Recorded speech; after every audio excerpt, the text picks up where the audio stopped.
Vai ser recorded, right? A internet até funcionou depois de tudo aquilo. Tá mais rápida. Não vai ficar mais rápido que eu vou tirar o firewall para São Paulo. Já ligou, Raquel? Não sei se eu vou deixar o firewall, porque ele está servindo de DHCP.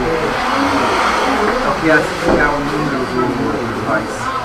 Quando ele, todo dispositivo na linha tem um endereço IP. Então, o Dynamic Host Configuration Parameters, o DHCP, que te dá o número. Eu tenho quase certeza que o hub do Logi usa isso. Eu não quero entrar na mesma rede que o pessoal lá em cima.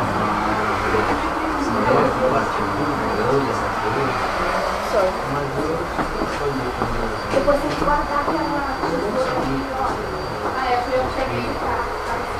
Sandra, você é prece hoje, então? Inicial? Ou você é o MC? Eu sou o MC. Não, você é prece. Ok. Eu faço a prece. Quem vai fazer? Cadê o livro da leitura que a gente está usando? Não é esse, cara.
Oh, someone was late. Late? So why don't everybody in the back move forward? There's no reason for you to be shy. We're all friends.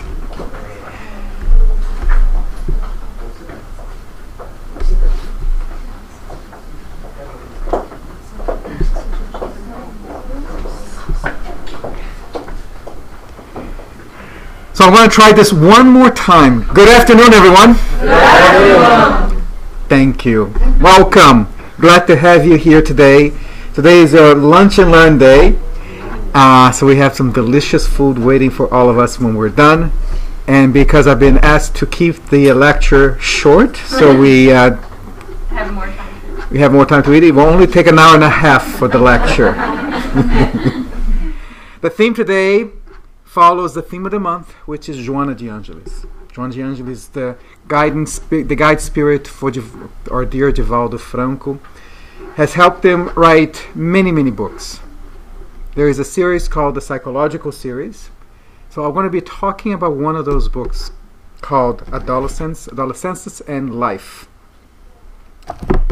I had not read this book before, so it was very interesting, and I'm very eager to tell you everyone about the book. But before we start, I'd like to ask my beautiful wife Sandra to come here and read us opening message and the prayer.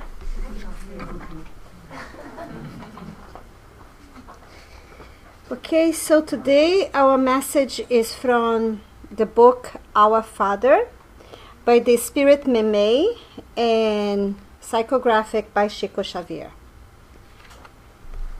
Mother, isn't that nice? I just opened. When the Heavenly Father needed to put the first children on the earth, he decided that he should call upon someone who knew no limits of forgiveness, someone who would see no evil, who would want to help without expecting any payment, who was willing to patiently and lovingly keep children close to her heart, who had enough peace of mind to incessantly repeat the smallest of lessons each day, who could spend night after night watching over them without complaining, who would very quietly hum a lullaby to put to sleep babies who did not yet know how to talk, who out of love would stay home to watch over children who could not yet go out onto the street, who would tell countless stories about life and the world, who would hug and kiss children when they were sick, who would teach them to take their first steps, making sure they could stand up, who would take them to school so that they could learn to read. They say that our Father in heaven spent a long time thinking and thinking until he called to woman, gave her the little of mother, and entrusted children to her. For this reason, our mother is the representative of divine love in the world, teaching us the wisdom of forgiveness and loving care in all of the moments of our journey on the earth. If we could imitate the display of goodness and sacrifice that she offered us at all times, we would most certainly be God's valuable servants in life. So with this beautiful and inspired teachings given by us by the Spirit Meme and psychographed by Chico Xavier, let's close our eyes and elevate our thoughts to God, our Creator, to Jesus, our Master of Love, and ask them both to inspire Jo today to give us the lecture about the children that we are all in our hearts. And ask them to bless us, the ones who are here and the ones who couldn't make it today, giving us the blessing of His love and His patience towards us. And so be it. Oops.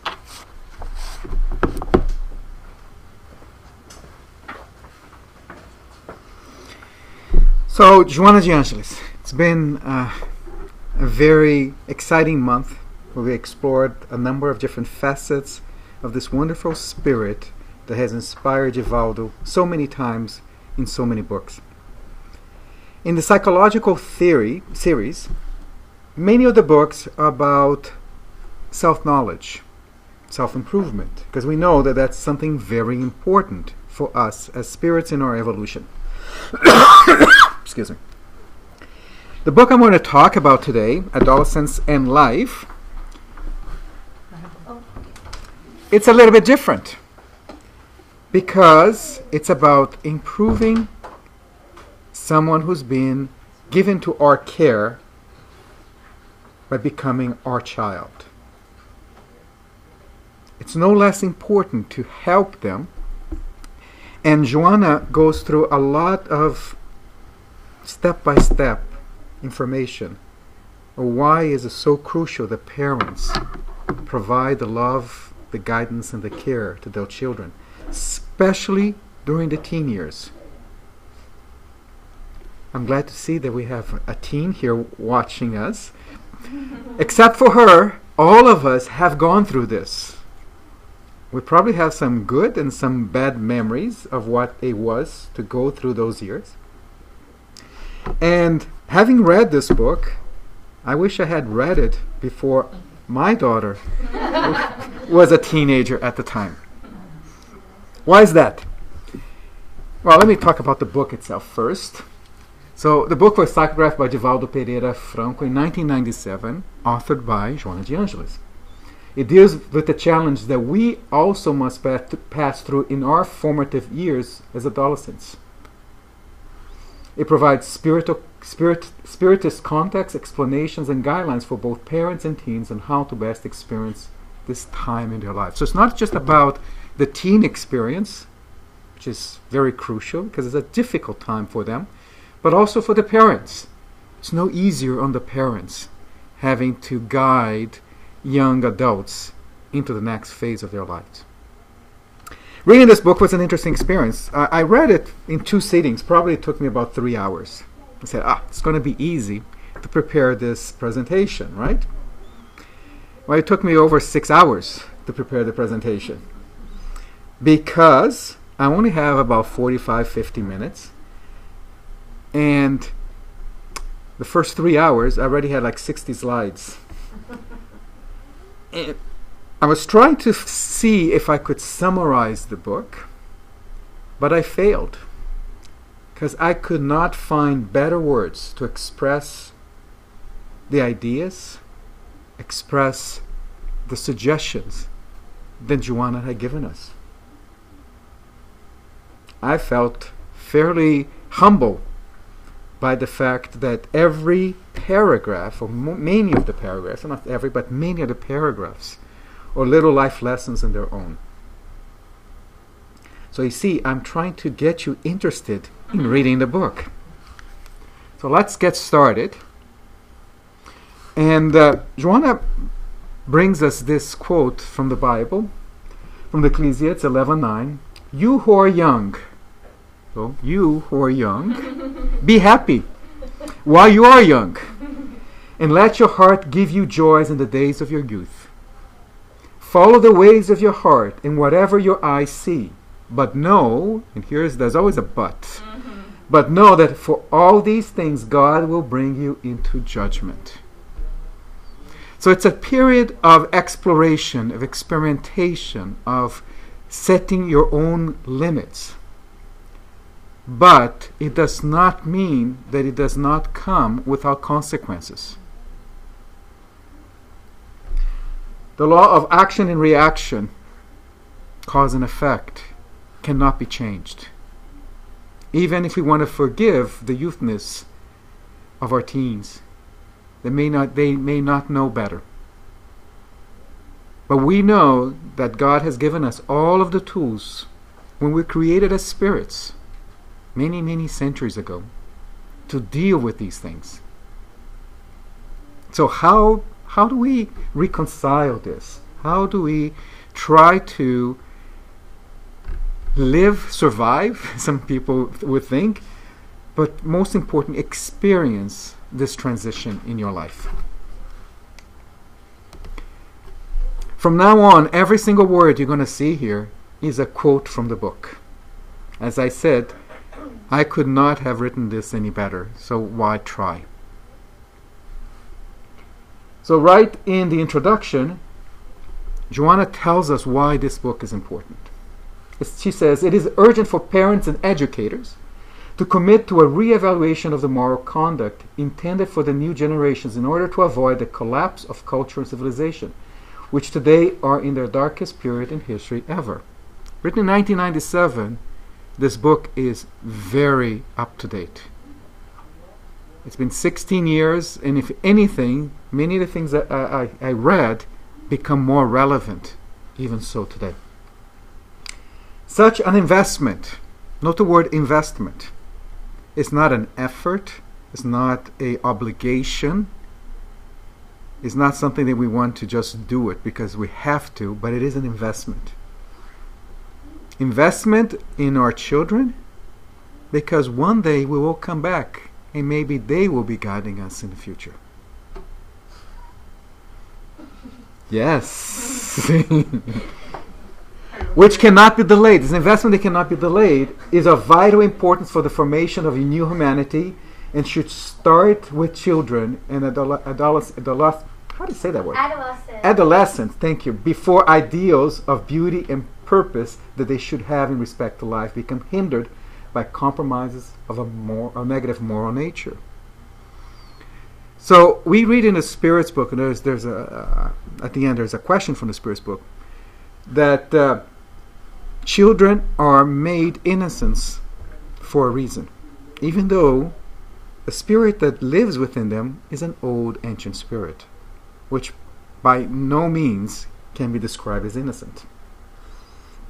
But this is the period where we can introduce new ideas. They are given a reprise of all of this, so they can listen to new ideas, the correct lessons. But all of that baggage from the past will eventually catch up with them. So they need to have the right instruction before that actually occurs. Love, knowledge, and discipline are the necessary requirements to accomplish this superb task so as to engrave in their personalities the lessons that shall accompany them forever. As I said, I can't write this better because, look, it's not for their lives. These lessons are not for one life.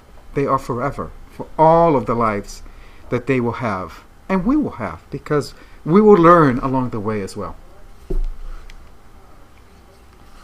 So how does Spiritism help in all of this? Well, Joanna doesn't waste any time telling us. Right in chapter 1, she says, Spiritism offers adolescents an ideal project of life in explaining to them the real objective of the existence in which they are inserted.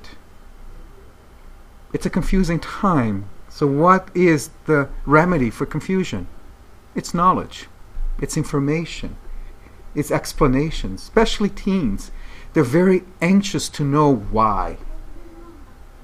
Right? You want me to do this? Why you want me to do this? They don't say no up front. They say why. If you don't give them a good answer, then they'll say no. And no, and no, and no. As a single entity that lives inside the physical body at one level and with the latter at another. It teaches them that the spirit is immortal and the organic journey consists of precious resource for appraisal of the formative, emancipating, and blissful process. That's beautiful. It's not, the transformations that we go through are not designed to make us suffer. They're designed to strengthen us and give us the opportunity to learn and to proceed. But there is a window of opportunity there. If you miss it in this life, you're probably going to have to wait for the next one. During adolescence, thank you, the awakening of sexuality may be compared to the bursting of a floodgate. This book talks a lot about sexuality, even though it's not about sexuality. Why is that the case? Well, because this is the period in life that we're awakening to those feelings that we've had in previous lives, feelings that we have experienced with the good and the bad memories that it brings to us. They come very strong. And we need to be prepared. We need to prepare our teenagers to understand why that is happening and how they should behave. It's a floodgate, which until then have been holding immeasurable forces that now, unleashed in an uncontrollable way, causes damage and harm everywhere along the path. The physical body reflects ancestral habits that ascend from the previous interactions experienced in other physical existences, having imprinted on the spirit needs, yearnings, conflicts, or concord. So this is the reason why Joanna talks, and there's a lot more of this in the book, why traditional psychology, self-help instructions sometimes have not been very effective. Because they all assume that teenager that's just blossoming now has only had that life experience, those few years. And they try to bring back logic associated to that one single life. But doesn't explain why children from the same parents, raised in the same home with the same way, the same loving or less loving care, can be so different in their needs, their yearnings. And the answer is that they bring that with them. They don't understand that. They don't realize that. And if the parents don't know that, then it becomes very, very difficult to deal with that. So Spiritism brings to light this cauldron of emotions that have been lying, waiting for the moment to come to surface again. And when that floodgate is open, we need our children to be strong, to be informed, knowledgeable, to understand what's going to happen and how they should behave. Waiting for things to happen, it's already too late. That's why this education has to start early. And this education will consist of mental control, moral discipline, healthy leisurely habits, assiduous work, and prayers blessed with love and dedication to God constitute the correct methodology to safely transit through adolescence and awaken to the age of reason with maturity and balance. Unlike other attempts that, especially around the sexuality, especially around the independence of the children, Joanna doesn't basically say that we have to make our children avoid completely those things, ignore them. These are natural feelings that come. But there is a moral bearing that should follow those. It's not abstinence,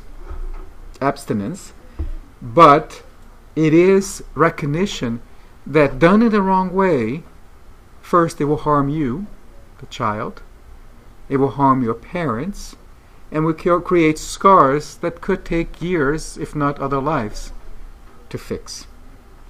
So just understand what they are, and then follow the guidelines that are provided to us. The right way and the wrong way, always. Joanna talks a lot about the trend of hooking up. Remember as well, but I think in 1997 the notion of hooking up for quick sex was nothing like what it is today.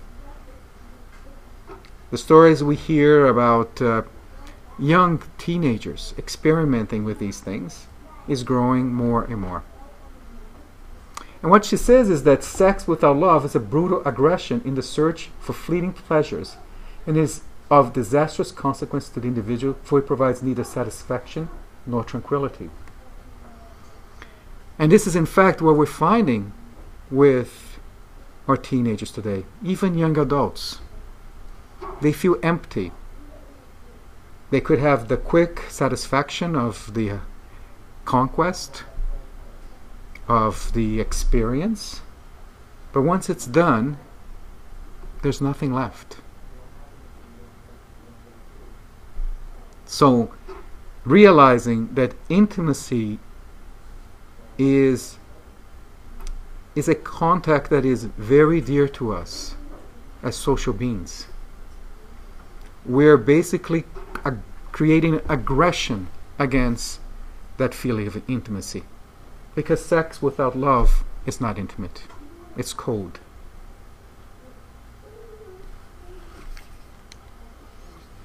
Hence, adolescents should focus their goals towards the pursuit of knowledge and the exercise of moral discipline in preparation for the scuffles along the evolutionary process, which are not always easy. So knowledge is the first tool that we give our children. Explaining to them, and it's difficult because teens have this tendency to not accept other people's experience. They want to experience things by themselves. Telling them that something is not going to work out, they always have this feeling of invulnerability. They're invincible, so nothing is going to be wrong, and that they are always going to come out right. But as adults, we have gone through the same path, we had the same ideas, we had the same illusions. And we have learned through our experience that they are not true. Every person's life is different, but there are patterns. There are patterns that when we digress from the correct moral path, that the consequences are not going to be pleasant. That's going to create harm, create obstacles for us in the future. The adolescence of today is an old spirit, actually adolescent of today is an old spirit that is used to accomplishments not always meritorious, which brings them apparently inexplicable anxieties and sorrows, unjustifiable insecurity and fear. Those are reminiscent of their guilty conscience regarding past acts that they now come to mend. So here's the other part. So let's put the whole hormone sexuality aside. Teens go through a lot of angst, a lot of insecurities. No matter how much we try to give them the good school, give them comfort at home, support to talk to them, there seems to be more inside that they don't know how to deal with. And what that is, and what Joanna is telling us, what this is just that period of innocence that God has provided us is starting to be shut down. We have to become fully adults, and in Spiritism, to become a fully adult is to now carry with you the full burdens, obviously still within the veil of forgetfulness that we have. But we feel inside these pains. We know that we have committed things wrong in the past, and we don't know what we should be doing now to correct them. And this creates great insecurities within us. The Spirit is starting to realize that now they have to follow their life plan to try to mend those past failures. That's the insecurity that we feel. Because very likely we have failed in the past many times trying to do that. Every life is a new chance for us to get it right. So now we're thinking, our spirit is thinking, can I do it this time? Is this the right family? This is the right life? Am I going to be strong enough? Am I going to be straight enough in my direction that I will accomplish my goals? No book that you get off the shelves today will tell you that. They will talk about social pressures, they're going to talk about schooling, they're going to talk about peers, television, which, by the way, they're all factors that just makes the Spirit's life a little bit more complicated. But inherently, a lot of what they're feeling, and we know that this makes sense because we don't understand what else would be the cause of that. So how do we help our teens? Well, we explain to them what is happening, explain them about the ideas of reincarnation, why we go through them, and why every life is a blessed opportunity to move forward. And that insecurities that they're feeling is not necessarily unexpected. And unfortunately, we don't know exactly what were the things that you did and what are the things you're trying to do this life. But we do have directions, behavior, suggestions, the moral discipline, the dedication to knowledge and to work, the love of God. These don't give you a free pass, but these are the little tools that we've been given to help you strengthen and prepare for the journey ahead. For the teens, it becomes essential for self-realization. So they're in a hurry. You ever think why teens are in such a tremendous hurry? The Spirit know that the window is closing on them when they're going to have to take full responsibility, full charge of all of their past lives. So they're trying to do as much as possible before that cycle completes. So they're looking for this self-realization, the idea of self-realization to be accomplished at the expense of the immediate need for possessions, which not always provide inner satisfaction. It is for this reason that the existential project of adolescence cannot prescind from the spiritual view of life. Those who have been participating in the study of the Spirit's book, you've studied with us, that before coming into this life, we go through a planning exercise to try to map out what we're trying to accomplish. When you're a teen, it's going to the next level now. Now that idea, that plan, must be mapped into actual actions that you have to perform. This is the existential project of your life. Seems a lot to be asking of them, so young, to be thinking so difficult tasks. But they're young just in this life. They should be prepared to start thinking about this. And this is why, as parents, we can't treat them as someone who is 13, 14, or 15 years old. We have to see them as someone who has, in this life, going through this final phase of the full cycle, and that we have to help them understand what is that project of life that they've come here to do. And it's not the material project that's important, it's the spiritual project. Teaching them, helping them, guiding them on how to become a good person. It cannot do without a reality that's beyond them, of aspirations for what is noble, good, and beautiful, which will all become their permanent inner accomplishments in guiding them towards happiness. Noble, good, and beautiful. Those should be the three attributes attached to any life objective that you have. There has to be one or all three of them associated with those steps in your life. Here we see, what do I do?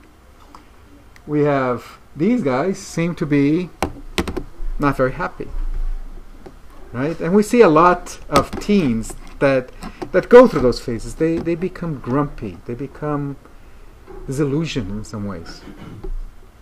They become aggressive. This is the reason. The reason for this is that they're not necessarily getting or doing the things that's going to give them real comfort, real pleasure. Teach a child to volunteer, to participate, to be part of the community, to be part of the family.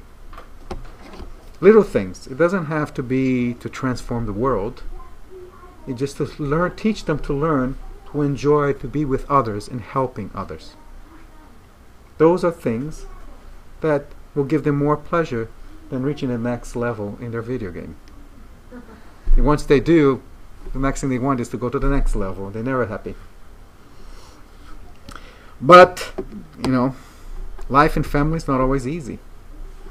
Right? No one denies that the best place for education is the home, right? Because the lessons we learn there are emotionally vivid and striking. But it's not always the case, however, that kindred spirits form families. In fact, most families, a family is gathered to help misdoers to redress their moral mistakes and make up for damages that they have caused in formal failed attempts to progress.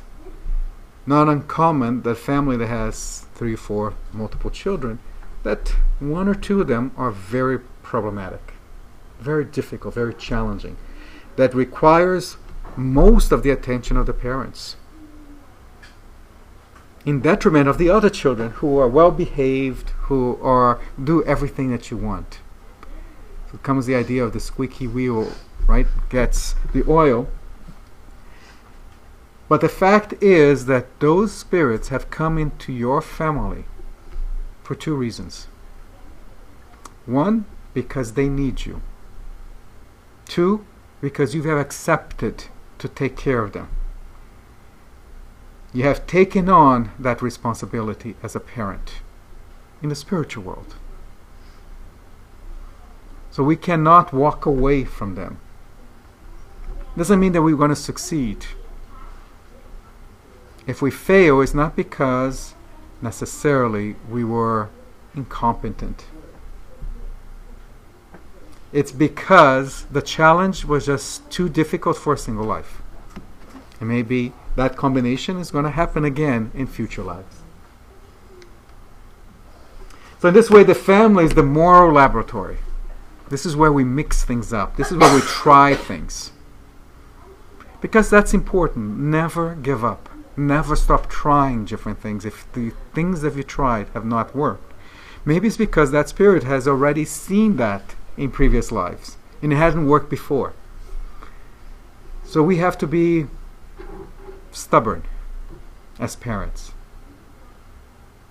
It is our goal, our mission, to help that spirit find the right combination of components, of chemicals, to help them move beyond the problems that have held them back so many times. So the family is where sentiments are distilled and emotions purified, giving the opportunity to its members to achieve spiritual balance, as long as they accept love as the divine catalyzer that will transform challenges and difficulties into harmony. Now, how could you write this any better? I know. So poetic. So love is the catalyst. If this is a laboratory where chemistry, catalysts are the elements that are used to accelerate a chemical reaction. So what do we have to accelerate the reaction of helping our child or children? It's love.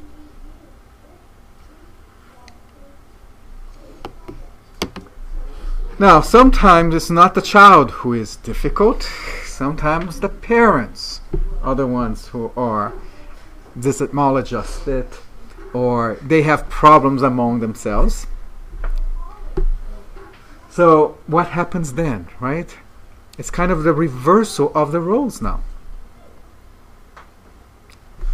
Adolescents in maladjusted family will naturally experiment the dreadful effects of aggressiveness and daily conflicts that take place at home.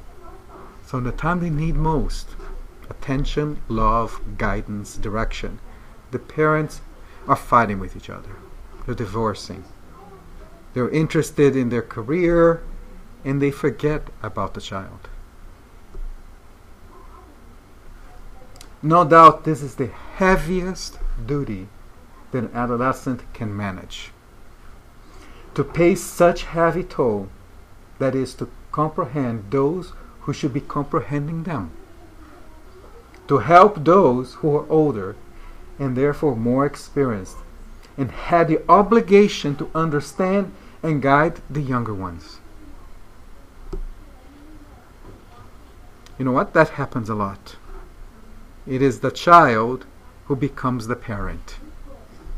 It is the child that corrects and provides lessons of life for the parents. It doesn't mean it's easy for that child. It's very tough, and we have to really take our hat off for them. Because they were supposed to be in a blissful period of childhood, getting prepared, getting the tools that they need for their own evolution. Now they have to stop that. They have to mature well beyond or well before the other children and take on that burden.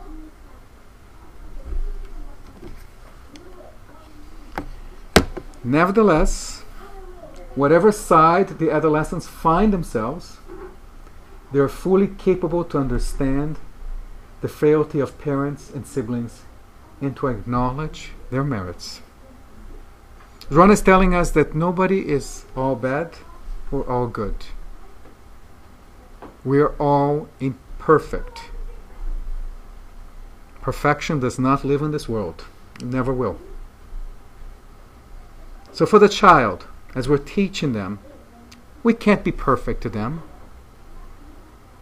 It's humanly impossible. So we teach them as well to accept that we're imperfect. And this is tough for a parent. Because we think that we are the kind of the ideal role model for them, and that we cannot show our weaknesses, our mistakes, and our errors. But guess what? They see them all. They see them through eyes and ears that we don't even realize are open and listening. So rather than make believe that they don't see our mistakes, or even worse, make believe that we don't make mistakes, teach them to accept us as imperfect. And give them the assurance that we accept them as imperfect as well. And acknowledge on both sides our merits. Parents tend to do this naturally. We try to reinforce and show the merits. But also teach your child to accept your merits and be prepared for them when they see through your mistakes. So thus, the adolescent have towards the family a debt of tenderness, even when family members, parents especially, can't see the enormous obligation they have to that young individual in formation. So how can a philosophy put such onus on such a young child? Again, remember, the child is young, the spirit is old. Can't see the enormous by trying to love and forgive and always praying, adolescents will surely be able to count on the divine help, which never fails. Another important lesson for our children. Teach them to connect with God. Doesn't have to be the formal prayers. If that helps, that's fine. But we are all children of God. And as children, we should be able to talk to our parents freely. We try to teach that with our children talking to us, but often we forget to teach them how to talk to our common Father. And it's not about going to church, it's not about, going through the rituals. It's understanding that you're never alone. And that when you do ask and you do connect, the help will come to you. It will never fail. You'll get what you need, not necessarily what you want, but the help will be there. And the protection of their guiding spirits responsible for that new incarnation. Not only is God always present, but a whole group of spirits, the guiding spirits, who have helped us throughout our many lives. They continue to be next to us. They will not interfere, they will not give you the answers, but they will give you the support you need. Adolescence blossoms just like the rose opens itself to the sun, revealing a dormant intimacy which will softly aspire to life's demands, by spreading its perfume and offering the pollen needed to fertilization and the birth of nature's wonderful and new expressions. That's a poem. It's beautiful. It sees this period in life as a new start. You might ask, is it a new birth? It's not a new birth necessarily, but it's a reawakening of your spirit in its full capabilities. The period of holiday that's given to you in childhood has come to an end. And this is the beginning, it's the door, it is the blossoming of all of the opportunities that lie ahead for you in this life.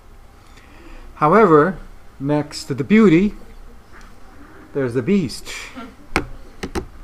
Because these changes is not always a peaceful awakening though. Sometimes those energies erupt like a volcanic blast, causing a lot of damage to the youngsters and everyone around them. So what causes the big eruption? Well, the big eruption, as we know in physics, occur when pressure builds up and nothing is being done to let that pressure off at a good pace. The analogy here is, as I said before, we can't wait for all of the problems to start exploding in a child, because then the eruption has already started. We have to help them manage the pressure, the steam, even before all of this starts to take place.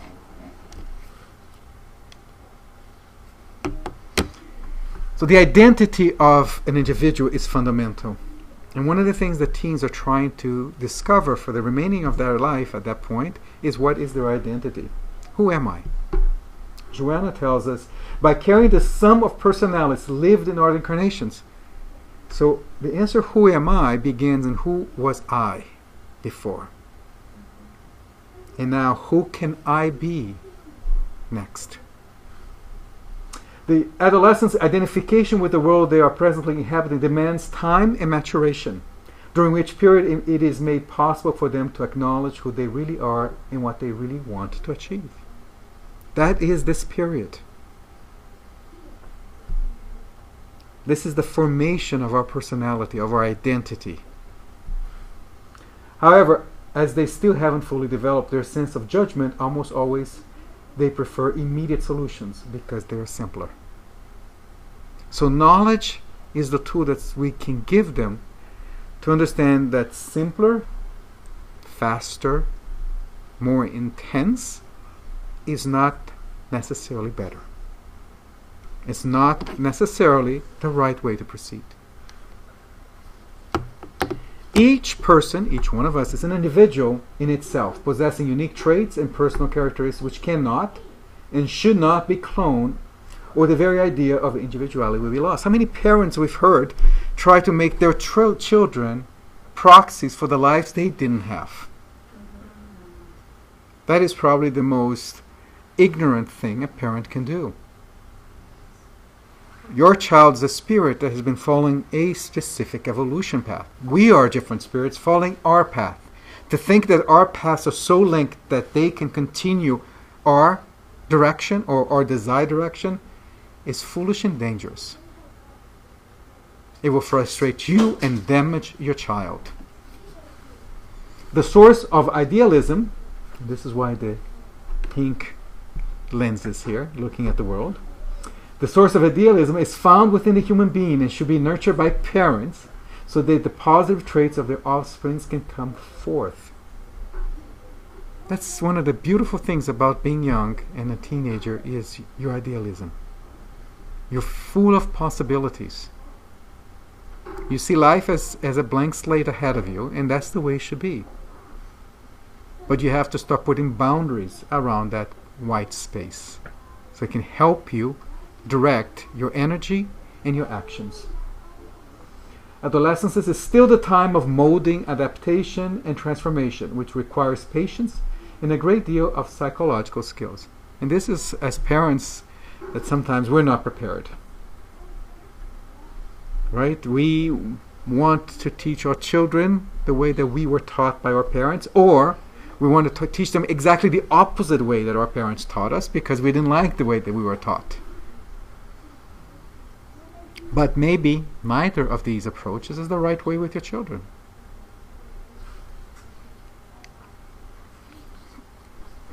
Very often the spirits reincarnates in order to see through previous unfulfilled commitments, which emerge in our psychological landscape as tendency or aspirations more or less acute. That's why teens are so unique. Why we have some who like arts, others like sports, others like the social life, others are aggressive, others are depressed. So this is all part of our journey through reincarnation. And here's where we help as parents. During its most insecure phases, and they will come, it is necessary to stand by the adolescent so that he or she can find out who they are. Not who we want them to be, but who they are. We are not molding something that was created a few years ago. We cannot do that. We don't have that power. We're helping them shape a direction of a spirit who's been around for a long time. And who they are, and finally define their role in life. The role in life for which they've come, for which they have reincarnated. Life is an ensemble of possibilities waiting to be experienced, so that the spirit can grow both morally and intellectually. Sometimes we come to improve one more than the other. Sometimes our mission makes us challenge intellectually, and that's because we need to improve ourselves morally, or vice versa. The way people choose to use those opportunities, and not the opportunities themselves, is what really will define their happy and unhappy outcome. So this paragraph is not just for teens. It's for every one of us. And it doesn't stop when you become a young adult. It will continue. We have opportunities every day. Rather than take those opportunities and make the best of them, we just whine and complain about the opportunities we're not getting.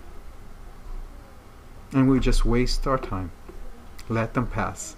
Those opportunities will go. And then you don't have the one you wanted, and you miss the ones that were given to you. For the young dreamer who usually expects that all will come up roses, and that's the beauty of being young, nothing is going to be wrong in the life, there are many roads to travel, which will demand hard work, a well-guided sense of direction, and sometimes sacrifices that can't be avoided. So, sometimes we say, you can be whatever you want to be, right? That's a bit misguided. We have our limitations, right? Thus, the adolescents' possibilities lie in how much they're willing to invest in their future. So this is the first part of the equation. Nothing will come to you as a gift. No matter how much you pray for them to be dropped in your life, all your accomplishments will only occur as a result of your effort.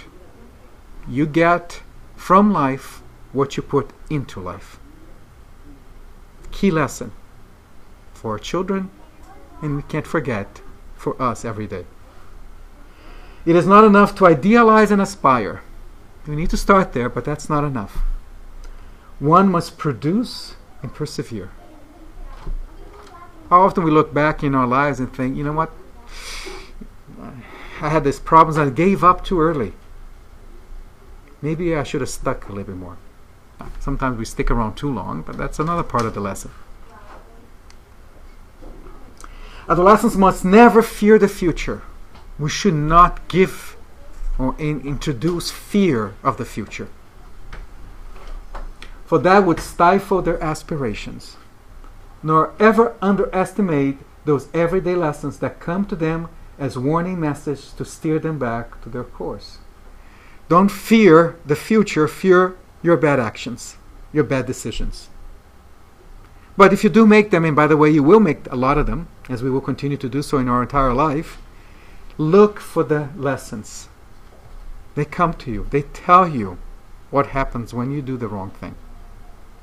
No matter how good the idea seemed at first and how much pleasure you might have had at that time. Being young is not only having physical strength and being able to dream and realize wishes, but to recognize what needs to be done in order to achieve the goals we set upon them. Life's possibilities are endless, within the limitations of our circumstances. So see, this is what I was saying. It is not an infinite set of possibilities.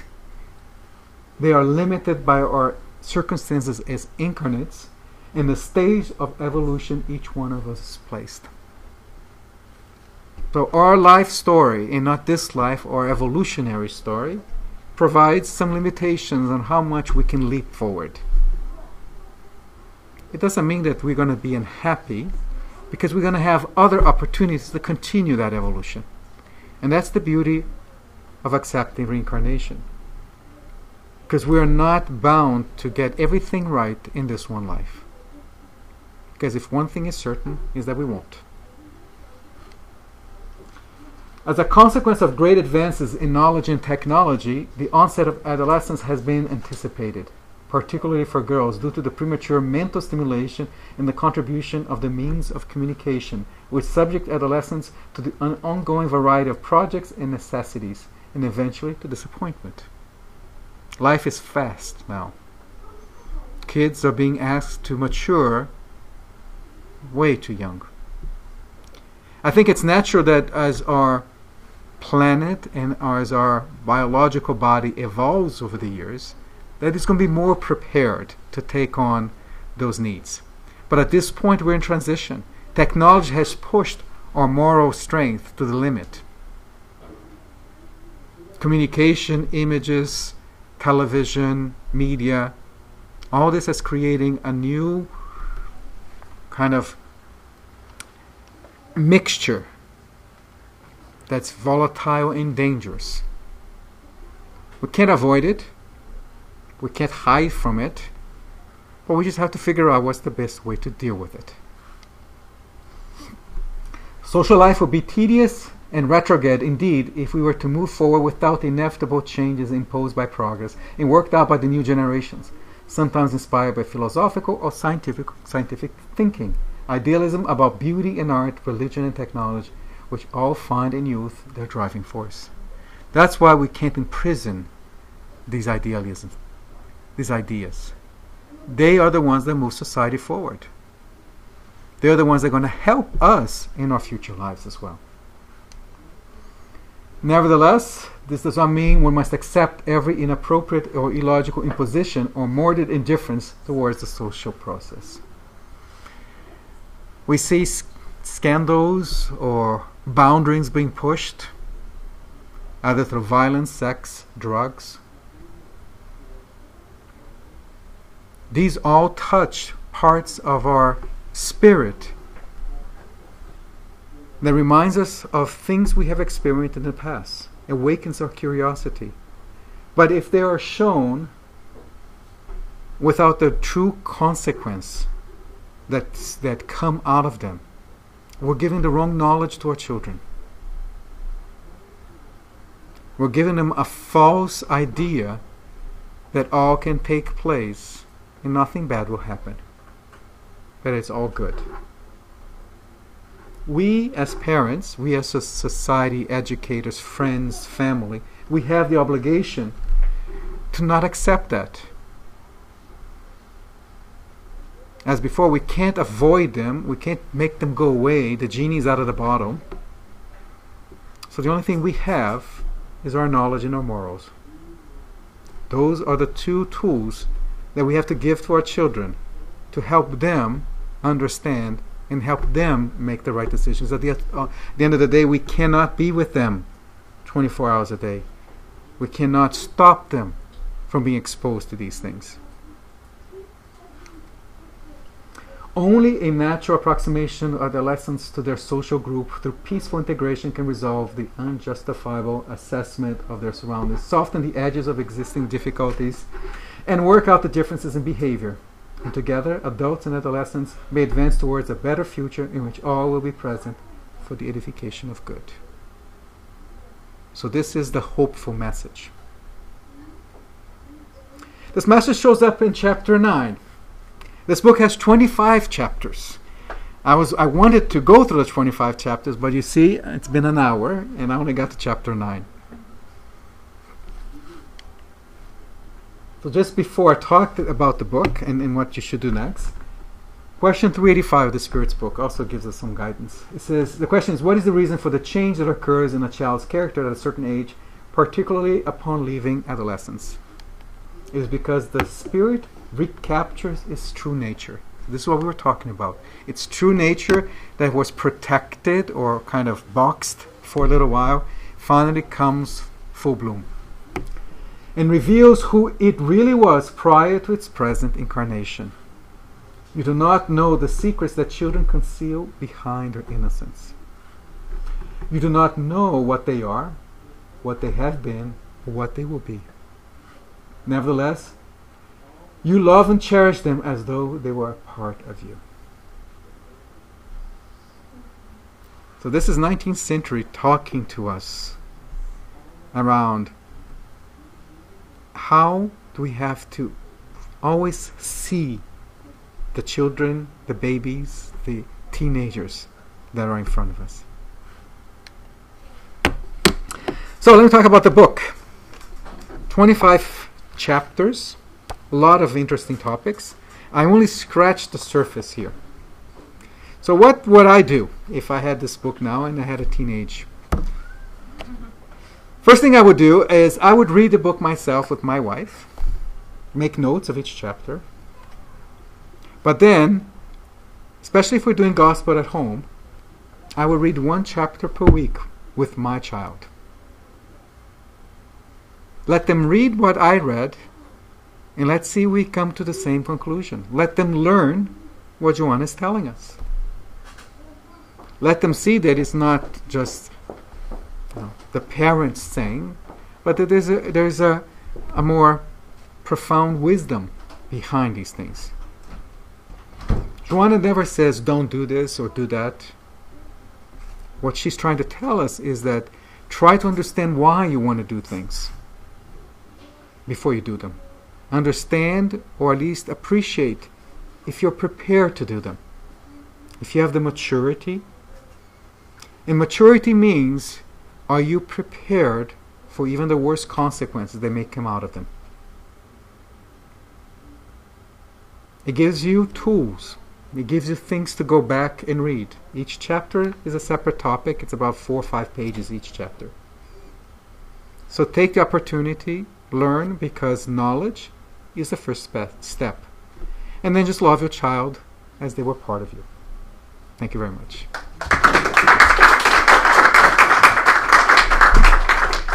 So today we get to eat. Do we have time for questions? Of course. Sorry about that. Did I scare the heck out of everyone?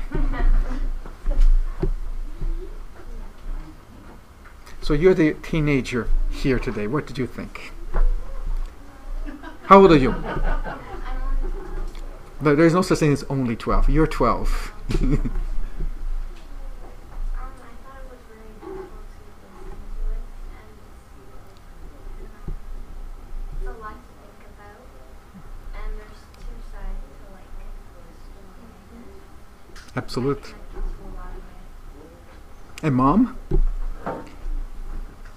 Interesting that I've been work with children from 0 to 6, and I got training on a parenting program. It's a 9-week parent program. It's called Positive Discipline, which is the main goal is to help parents to guide their children, but avoiding much of the conflict and using physical punishment.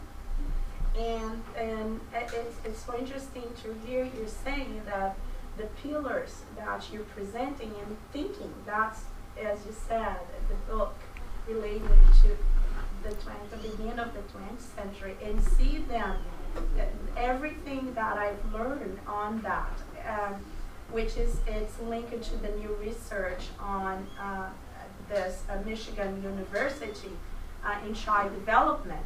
It's everything based on the book, a kind of concept in philosophy, that it's crucial to think that children's the basic support is on the love and the guidance and understanding, but working,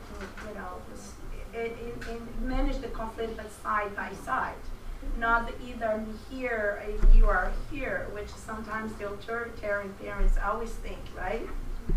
And many of us came from that background of authoritarian position, where I do what I say, never questions, and that. And today, well, the children are expressing more and demanding more explanation. Why? And then if we shut it down, and then create more conflict because they have more access and they're being encouraged to question more. So, and as you said, I have a 12 and I have 18, and I wish I had read the book. The same thing. I said, "Oh my goodness!" But I say, "Okay, I didn't. I did what I could have done." Sure. And then now it's a new begin. Thinking, and as you said, we learn from one another. So. And what I like about this book is that Joana treats the adolescent, the teen, as an old spirit.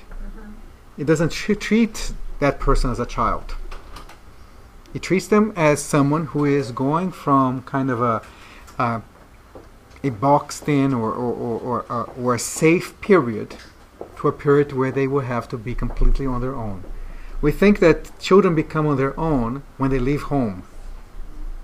And that's not the case.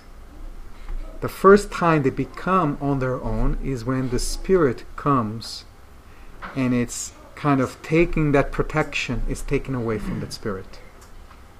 Then they are on their own for the first time in this life. Yes? Who is more appropriate to talk about sexuality for teens? Is it the mother to the daughter and father to the son, or both? Or She doesn't mention anything like this because I think that the point is, there are families that only have a father, there are families that only have a mother. We live in complex times. There are families that have two fathers or two mothers. So the point is not who, the point is how and when. Right? And the how is important because we shouldn't be talking to them as children about sexuality. They know much more than we give them credit for. Right? Both because they have learned in this life, but also what they carry from previous lives.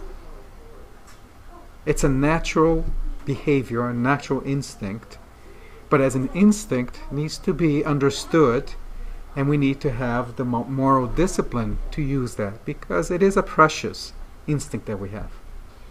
Can I say something? I think it's whoever feels more comfortable talking to the child. Because if it's just because of my gender, but I'm not prepared or I don't feel comfortable talking to my daughter, and my husband feels comfortable talking to her, he should be the one. Because they will pick up that uneasiness. So sometimes it's, or you can start talking about the uneasiness itself, to break. Because the thing is, talking about sexuality, we all have our own taboos. And usually the children has none. And they can pick up on our taboos and say, what are you talking about?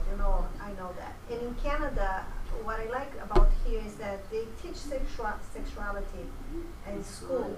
So it takes away the pressure of that. Well, they teach the mechanics, not the moral aspects of it. Not right? the moral. The moral aspects has to be taught by the parents. Absolutely. And for many generations we thought that talking about it was just a way to encourage them to experiment.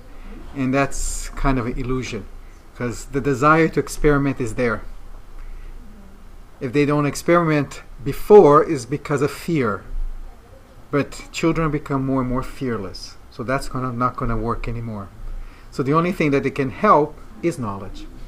At the beginning of the lecture, there was a slide that was talking about sort of sexual intimacy without love. And I think there's a big difference in how parents sometimes have a conversation about, well, you should be in love to have a sexual experience.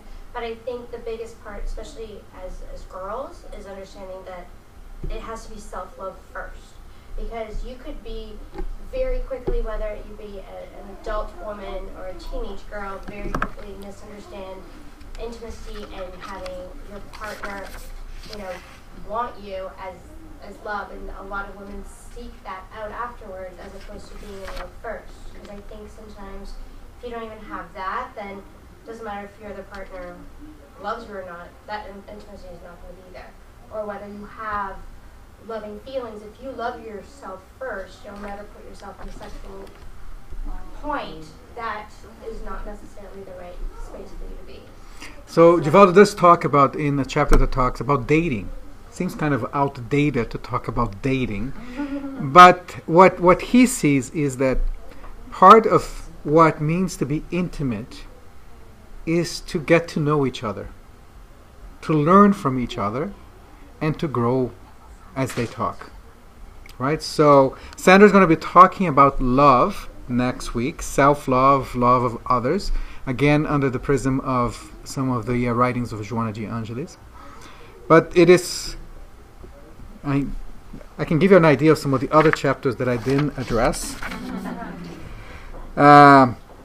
Identity crisis, the relationship outside the home, being in heaven as an adolescence, self-realization through love, forgiveness in the evolutionary process of adolescence.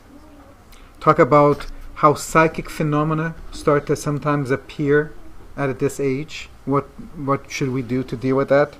Sexual disorders, pregnancy, right, during this period. Back to the idea of, every action could have every action have some consequences, some of which you may not believe it will happen, and it does happen. AIDS. So it's a very comprehensive book, and the reason I suggest reading with your child, because they will give you some other insights, and they will give you hints on how they want to be helped. If they have questions, or if they have different ideas, maybe their ideas are probably right. At least it's right for them. At the very least, you will know each other better. Thank you very much. So today we have the Lunch and Learn. We still continue with our regular activities, Wednesdays and Thursdays studies of the Kardec's book. Wednesdays being both the Medium's book and the Gospel. Thursdays we'll continue with the Spirit's book. Every Sunday, 12 o'clock on the dot, we have our public lectures. We have our children's education. And in this book gives us the strength and the motivation to continue doing more of what we do here. Because it's through this early age that we start to putting some concepts in the child's head that they will be able to understand better when the time comes to actually put them in practice. Next week we have a lecture by Sandra closing Joana de Angelis month. She's going to be talking about love. Thank you very much. So I'd just like to, before we can eat, we'll do a final prayer. Let's continue maintaining the connection we have with Lord God, our Creator, our Father. Let us rejoice on the feeling that knowledge provides us the path for salvation. Moral discipline provides us the tools for the evolution of our spirit. We ask Jesus Christ, our teacher, to continue to give us the lessons and the messages that allows us to become better humans, better spirits, and let us be the people that we need to be to our children. To the spirits that help this house, we thank your presence, and we hope to be here again next week. So be it. Thank you very much.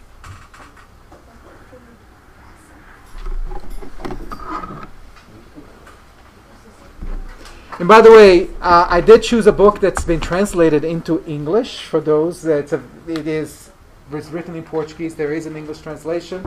I don't know if we have any for sale here, but if anybody's interested, Every book by Divaldo Franco sold out. sold out. But if you're We'll interested, be getting more. We'll be getting more. so if you like to get a book, we're going to be going to Brazil next month. So just let us, Vera or Sandra know, and we'll get you a copy.